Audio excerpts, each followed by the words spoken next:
s'il y a des artistes congolais ou à ça plus de 20 ou à ça l'action collègue je m'excuse à ça na ko bandolo ba timoso na pesa 3 pistes avec qui le con a besoin moka est-ce que les wana ba contribuer à na 1 franc à na douane na rien ça pena parce que to sala ki pena musala moko to pesa le meilleur na Zénith les rois de la forêt tiaki maele likolo na nga donc nga yembisanga binisanga abetsanga guitare en tout cas ça le pena moi regret mais balobi que nzambe ne mutu asala makamyo surtout pour comme boy donc on rend gloire à Seigneur toza wado ba pesi da rendez-vous na maman Ngebi bon mon spectacle à Zénith on se condengeza comprendre liste ezaki nango tu exagérer qui si vous dire la vérité ngai na beta un concert à live c'est-à-dire ezate que boche cassette non ba guitare sobeta drum sobeta ba chanteur bazoyemba ba acrobate bazali ba danseuse bazali so calcule que nazana 5 danseuses ba acrobate bazaka 4 ba chanteur nanga baza 12 ba instrumentiste nanga baza 15 to komata ba 30 ata ba 29 et puis na équipe na ba invité ba vrai Joe ba vrai chéri to s'abonner na l'arène Onta TV ou l'arène Onta TV to s'abonner na l'arène Onta TV parce que to s'abonner na l'arène Onta TV l'arène Onta TV ba play ba Zulu to s'abonner na l'arène Onta TV ba Jogo to s'abonner na l'arène Onta TV na bino pe bato amakunya to bosani bino te bo s'abonner na l'arène Onta TV baba sabilong babe babang sanga na butu kozana kamadi long mabe likunya na likunya kozana kamadi long mabe makuniste na makuniste akamada bilong mabe bato amakunya blondino sodu na Paris moi sikitoko mimi chikeva moi sikitoko osamola yale kakabango yango bayoka ke likunya. Hello la famille, ici c'est le Mr Voice, Ibrator Piana, l'homme de ce pas sorcier. Je vous invite à vous abonner massivement sur la chaîne l'arène Onta TV. L'arène Onta TV, chaîne à Malonga ya Kafu. À place Bastar Balekaka, place Tozwaba News, ya très bien. Qui toque, bisous tout. Abonnez-vous massivement sur l'arène Onta TV, l'arène Onta Télévision sur YouTube. S'abonner, vous s'abonner pour vos actualités. Des kakaya lingaga donc junior Onta l'arène assez la biso ba lubu avec la biso ba soupe sur nos solution bokine na l'arène Onta TV vous s'abonner et puis vous avoir toutes les actualités sur lui.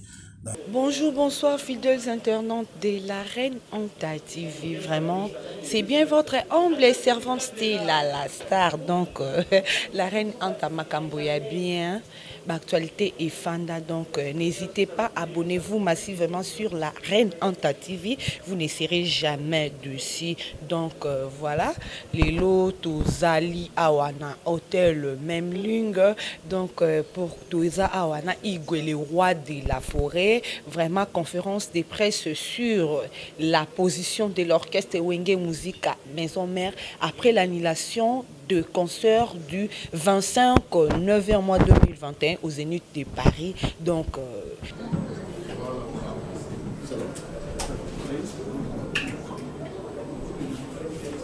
Monsieur Ranson, c'est avec un grand plaisir que nous souhaitons la bienvenue au Sénat de la République. Nous sommes ravis de notre partenariat et nous sommes persuadés que c'est la continuité de notre collaboration. Une fois encore bienvenue au sein de la famille. Merci. Merci beaucoup. Merci. Voilà, donc après cette prise de parole de Maître Assalit, qui représente l'hôtel Memling, nous allons demander à Maître Junior Katakata, qui est le secrétaire général de l'orchestre Wenge Musica Maison Mère, de pouvoir prendre la parole. Comprendre. Liste ezaki nango tu exagérer qui si vous dire la vérité. Ngai na beta un concert à live. C'est-à-dire ezate que boche cassette non. Ba guitare sobeta drum sobeta ba chanteur bazoyemba ba acrobate bazali ba danseuse bazali.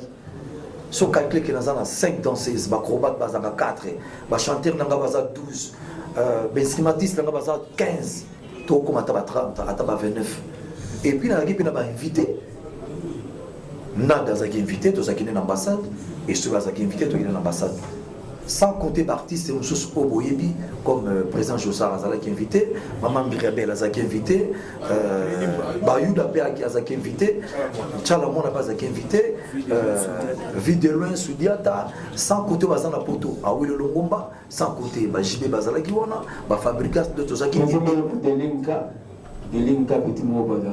Voilà, Bossiko nombre à Mosso côté est-ce que l'Israël vous a 15 personnes. Attends, elle est à 15 personnes. Charlie Prince. Ok, merci.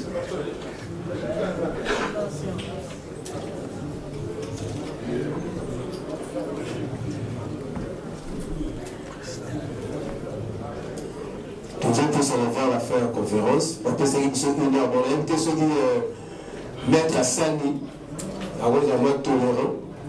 Pour prolonger mon question, on va passer à la musique de l'heure. Merci, maître. Sur une base, on fait 30 minutes, monter de la carte à 15 heures. En fait, nous avons décidé ça va mettre. Mon nom, c'est interpellé déjà. Tu remets la mettre ma boue, s'il vous plaît. Merci beaucoup, maître. Merci. Je vous mettre pour profiter de vous là. Donc, tout le monde est à 15 heures. Donc, il y a 15 heures, on va faire 30 minutes. Merci, Dieu pour la parole. Bonjour, Phénomène. Bonjour. Bonjour, chers confrères. Je suis Charlie Prince, 10e rue télévision. Très bien. J'ai une petite observation. Une petite observation Phénomène avant d'aller à ma question. Depuis que vous avez commencé à parler, nulle part vous avez fait mention d'un phénomène combattant. Vous parlez de l'ambassade, mais vous ne faites pas allusion aux combattants. Ces combats que vous avez depuis, ça date de longtemps, pas d'aujourd'hui, au Libi. Il y a beaucoup de concerts, il y a Maison Mère Pézara prévu, d'autres artistes pour la phénomène. Alors s'il faut être clair, parlons vrai, revendication de la Liboso Zalaga, régime pour les alliés Liboso, maître Katakata Outulobano, je me rappelle de la dire que Bango Zalaga, un taliban qui m'est congolais, et l'autre aussi congolais. Et Makambwana, ça persiste. Vous avez été accusé, peut-être que vous êtes à les réseaux sociaux, moi j'ai regardé une émission où ils sont en train de dire Ouera a Obetate parce que tout ça a collecté des fonds pour nous sinistrer à Goma à l'époque, 2002-2004 si je ne m'abuse, Ndongwana et Monanati. C'était, selon Pando, l'une des raisons pour le Baboya qui est Ouera a Betate, hormis les problèmes politiques. Ça, c'est une observation parce que vous ne faites pas allusion à un phénomène combattant. Ma question est celle de savoir, Phénomène, vous avez beaucoup voyagé avec Wendy Moussika Maison, mais vous êtes parmi des rares artistes et à Tambousi, les musiciens, partout depuis nous qui étaient ébélés. Les musiciens qui sont à côté de la Maison Mère, avec nous concerté, à Bonté, au Tinda et Napoto. Où avez-vous vu quelqu'un qui va revendiquer Papé Saïe Visa devant une ambassade? Étant donné que l'ambassade c'est un État dans un autre, vous avez permis à ce que les musiciens aillent manifester leur mécontentement devant l'ambassade. Mais pensez-vous pas que quelque part vous êtes vous-même la cause des refus de visa par rapport à ce que vous dites? Merci beaucoup. Très bien. Merci. Alors, il a invité, nous avons la collecte de fonds. Pour le collègue de Mabou, vous avez la somme, vous évitez de faire la somme. Alors, que ça puisse réponse.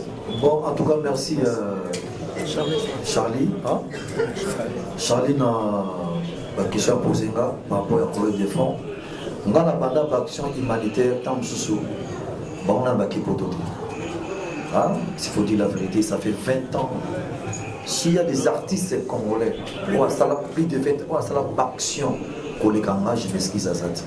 On a fait ça 3 pistes avec l'équipe locale. Est-ce que les Rwandais va contribuer à attendre 1 franc à attendre la douane? Rien. Deuxièmement, on a un sanatorium politique à Bakis. Va contribuer à rien. Troisième, nakenda na Goma. Kotala ba femme violée na pesa ba mbongo na mapoto ba contribuer à rien. Na ba Covid oyo awa, na keti na banque du sang na kepesa 2 unités makila na ngana bato. Est-ce ba contribuer à rien. Et bon mon contribution au PC à mouké pour la pesa na unité. Tant se peut $20, $30. Comment beaucoup mon amour c'est comme si et le mot est grave, on n'en a même pas, on a mon amour. Na réunion na pe na zala télé de PC mon canal libre. Naza au courant na moto, je ne connais rien du tout. Na makambo en fait wana ça dit bazaka donc pour inventer bon kaka raison mo ke biso to beta na espace Schengen. C'est méchant, ils ont bien dit. Tout ça pour ma culture pour rien. Sotali na publicité les gars qui il y a un combattant Tchikos. Qui a un boucle dans la culture de Mawa. Ça fait 10 ans que je suis sur la pote. Donc, côté, que vous avez fait un bon, ce que vous avez fait un bon, la population, voilà, dans une aide, il y a des combattants pour aider XY. Pourquoi? Parce qu'on a ça d'abord, donc, côté en tout cas, c'est des mensonges, le phénomène combattant lobby. C'est normal. Revendication dans le droit. N'est pas bien comme ambassade. En tout cas, le Kouta m'a j'espère que nous allons à résumer. Si ma komaki l'ambassade, non, la maison Schengen, ba benga qui ba moussi rendez-vous ba qui est mardi. C'était ça. Pour la bango ba que non, à 9h, bazal li bosser à la maison Schengen, pour la empreinte. Et puis après, c'est tout bazou na bango. L'air ba c'est pas non que ba nila qui rendez-vous. Il faut que nous ayons des artistes. Mais pourquoi vous avez tout contre l'ambassade? Alors, les gens qui étaient pour la brutalité, non, c'était pas ça. Loin de là. On a pour moi, déjà que tu as des sous-soutiens. Tant que formé, il y a qu'à s'il vous plaît, vous pouvez vous de maison Schengen. Il y en a qui intervenir, vous allez vous besoin après, conseiller la pota. À tout niveau, mais qu'est-ce qui se passe? N'explique bien, au coach Abango. Frère visa, c'était ça. Donc côté on a ko kazate qui wenge za visa pour te zuia et ça moi non tout ça visa est belle après tout tu voyages trop bon ba conseil de beta na poto ba 5 zénith toujours visa wapi kana kina wati to kena betas ne zora visa et ça visa libo sauter. OK. Voilà, merci. Ça pena parce que to sala ki pena musala moko to pesa les meilleurs na Zénith. Les rois de la forêt tiaki maele likolo na nga donc nga yembisanga binisanga abetsanga guitare en tout cas ça les pena moi regret. Mais balobi que nous amener mutu asala makamyo surtout pour comme boy donc on rend gloire à Seigneur. Toza wado ba pesi da rendez-vous na maman Ngebi. Bon mon spectacle à Zénith on se connaît ngezala ndesala parce que nous no bombeli ba imbo kanyo so ba fanatique no sa maison mère Sarah Sola ko prouver bangoni ayi boyebi que Sarah Solo mythicologue donc Sarah Sola ben a beta guitare makasi on a déjà boyebi po mona ba diemba balançon na beta to défendre ba nzembo ba lima imona ozo mona roi ba nzembo roi ba machine à voter à mon président Golf Kizola.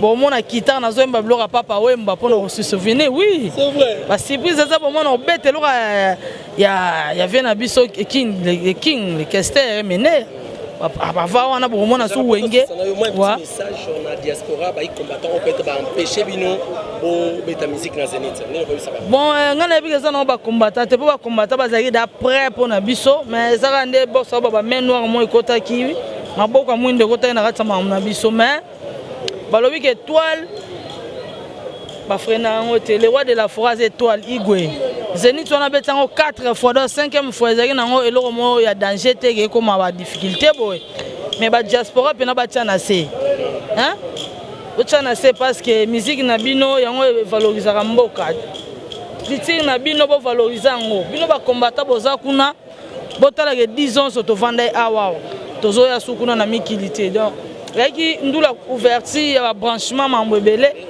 mais na bi que ti ba décembre déjà ngamo déjà donc biso bi gata to kena na système te mais il y a un autre programme ezali kana potwana ou bien programme ezali ba programme ezali ba Bercy programme ezali mais to ngana nous fati béton à l'endroit na makambo ya ambassade pour ekomate sous na Bercy et ça la loi ndé islami na tour ezamala. D'accord merci beaucoup.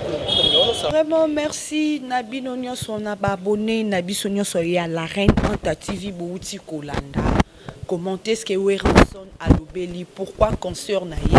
Il y a le 25 septembre 2021 ezalaki annulé na Zénith, donc à l'obéli ba point nyonso o ezalaki ki ba annulé concert na ye. Vraiment na invité bino bo s'abonner massivement na la Reine Anta TV, beaucoup à la décité mibali ya kitoko basi ya kitoko, donc bolanda Stella la star mama mi la Reine Anta, donc na kati ya la Reine Anta TV bo à la décité na bengisi bino vraiment bo s'abonner. Je vous invite à vous abonner massivement sur la Reine Anta TV, vous ne serez jamais d'ici. Vraiment tokutani mikolo ekoya, bisous, à la prochaine, ciao.